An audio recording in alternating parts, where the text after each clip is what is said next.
In the 19th century, Italian naturalist Antonio Raimondo referred to Peru as a beggar sitting on a bench of gold. This may not exactly be the case anymore, as in recent years, Peru's domestic market has experienced high levels of growth. Various economic activities, including foreign investment pouring into mining and large infrastructure projects, alongside an increase in public investment and a boom in consumer products market, have resulted to a growth of 7% a year for the past 8 years in Peru. This makes Peru the fastest growing country in Latin America. However, even with all the growth and progress going on in the country, there's still no doubt that Peru is still a developing nation.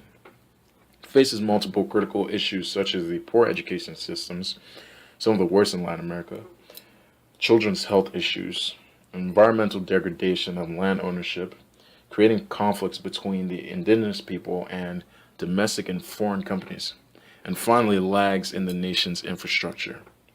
Why is it that Peru, a country with great amounts of resources and currently the economic star of Latin America, still finds it difficult to address some of these issues? Peru has one of the worst education systems in Latin America.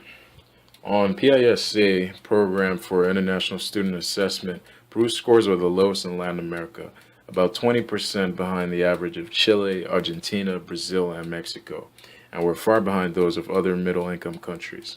In January of 2007, a census evaluation applied to 180,000 Peruvian teachers showed 62% of them did not reach reading comprehension levels compatible with elementary school. 92% of the teachers evaluated did not reach an acceptable 6th grade level performance in math. These teachers were reportedly given approximately 200 hours of remedial education in reading comprehension, and still about 15% stayed at level 0.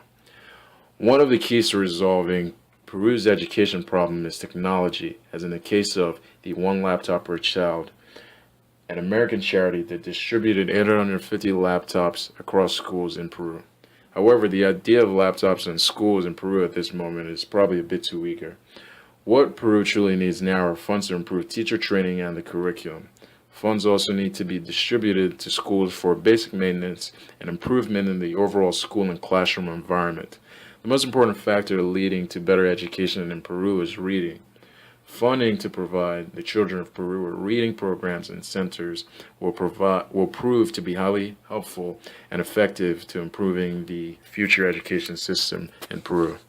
As Peru continues to grow economically, ties have to be strengthened to improve the relationship between the indigenous people, their environment, and the Peruvian government.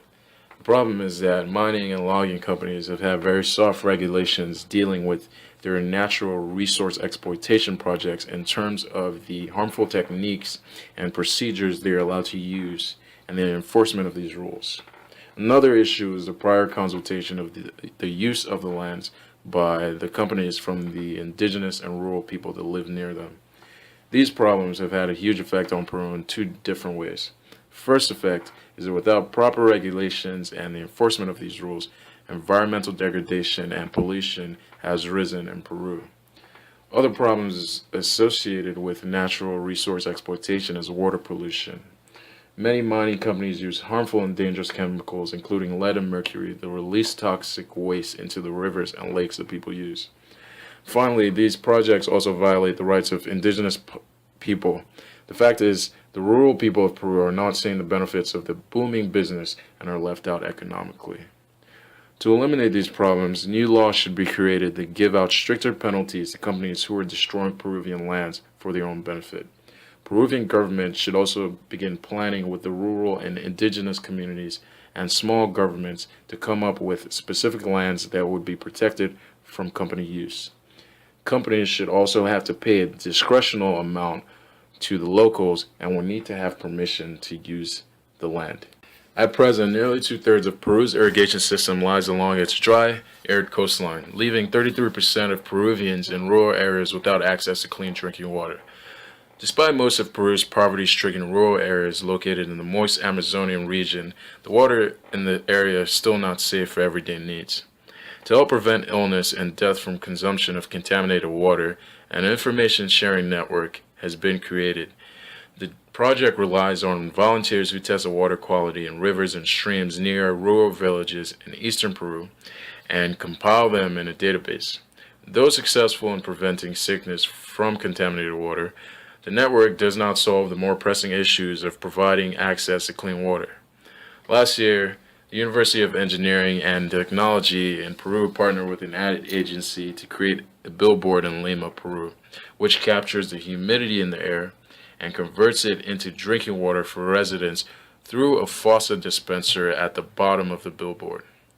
In its first 3 months, the billboard created 9,450 liters of water, which equates to approximately 96 liters per day, an incredible amount for a country that receives less than 2 inches of rain per year.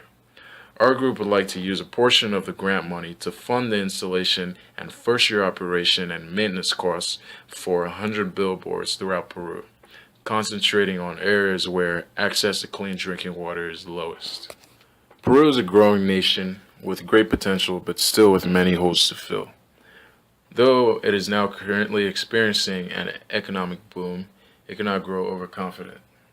Many of its problems are interconnected, and if not taken care of, can result in negative trends in the nation's economy, as well as political and social aspects.